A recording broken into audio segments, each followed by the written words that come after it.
तो 2024 में विपक्षी एकता की जो हवा है वो भरने से पहले ही निकलती दिख रही है। ताजा तरीन मामला है पश्चिम बंगाल की सीएम ममता बनर्जी का। 42 लोकसभा सीटों वाले बंगाल की चीफ मिनिस्टर का कहना है कि अगले आम चुनाव में उनकी पार्टी अकेले लड़ेगी। यहाँ आपका एक सवाल हो सकता है कि आखिर वो अचानक से अकेले चुनाव लड़ने की बात क्यों कर रही है, और यही बात बताएंगे आपको इस स्टोरी में।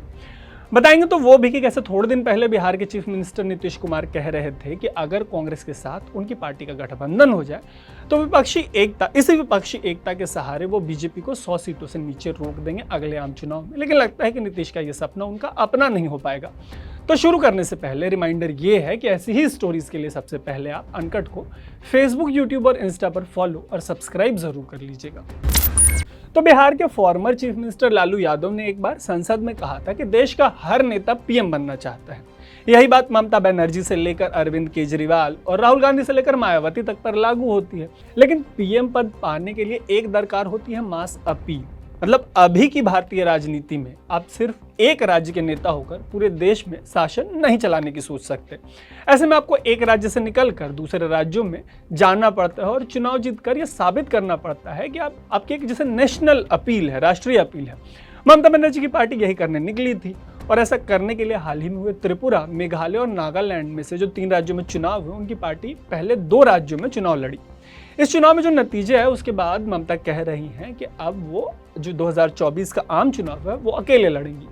यहाँ आपका एक सवाल ये हो सकता है कि आखिर कैसे नतीजे आए इन राज्यों के चुनाव में कि ममता अकेले चुनाव लड़ने का फैसला कर रही हैं।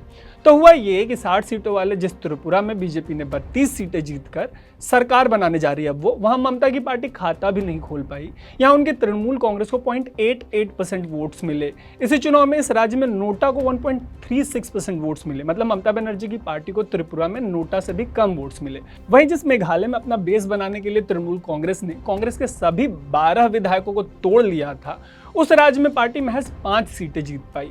मेघालय में टीएमसी को भले ही 13.7% वोट्स मिले हों, लेकिन कांग्रेस के 12 दल बदलू विधायकों को अपने पाले में लाने वाली टीएमसी 5 सीट अगर जीतती है तो मतलब ये मोरल हाई करने वाला तो कोई परफॉर्मेंस नहीं है किसी भी चुनाव में। आपको याद होगा कि इसके पहले भी टीएमसी गोवा में अकेले चुनाव लड़ी थी विधानसभा का। इस राज्य में भी पार्टी खाता नहीं खोल पाई। इन तमाम राज्यों में ममता के जो भतीजे हैं अभिषेक बनर्जी, वो फ्रंट से कैंपेन को लीड कर रहे थे। भविष्य में इस पार्टी का चेहरा माना जाता है अभिषेक को। उन्हीं पे पार्टी की जो लीडरशिप है उसका मतलब दारोमदार माना जाता है। ऐसे में जो तमाम प्रदर्शन है 3 राज्यों में चुनाव के, उसे लेकर उनके लीडरशिप पर भी गंभीर सवाल उठ रहे हैं। लेकिन असली सवाल जो है वो 2024 में विपक्षी एकता और इसी एकता पर जो आधारित है नीतीश कुमार का सपना, उसका है। ऐसे सपने को धक्का लगा है बंगाल के सागरदिघी में एक लोकसभा का उपचुनाव हुआ था, उससे भी। अमूमन होता ये है या माना यह जाता है कि राज्य में जिसकी सरकार है उसके लिए उपचुनाव जीतने की जो संभावनाएं हैं, पॉसिबिलिटीज हैं, वो ज्यादा होती हैं।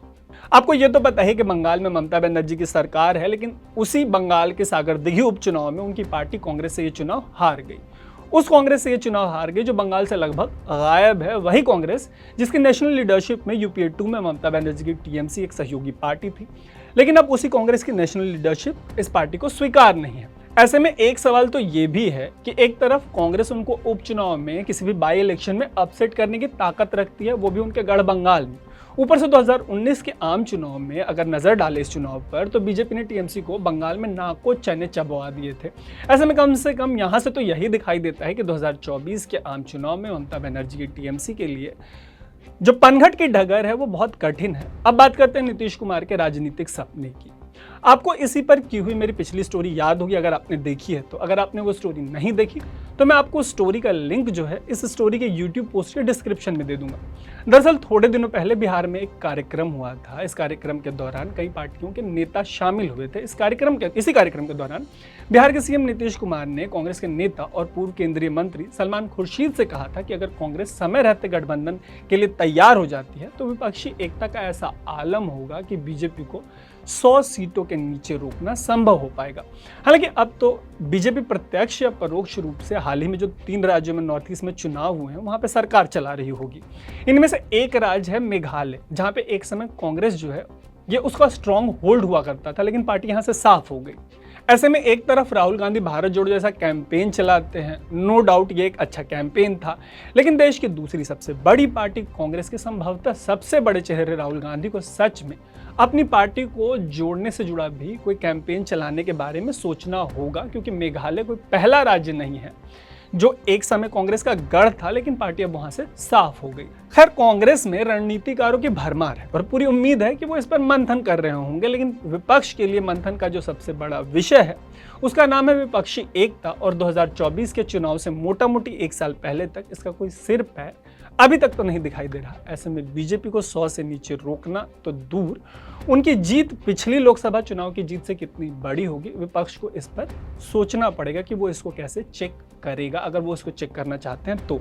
बाकी विपक्षी एकता पर आपकी क्या राय है, ये स्टोरी आपको कैसी लगी, कमेंट बॉक्स में ज़रूर बताइएगा। ऐसे ही स्टोरीज के लिए देखते रहिएगा अनकट। मेरा नाम है तरुण।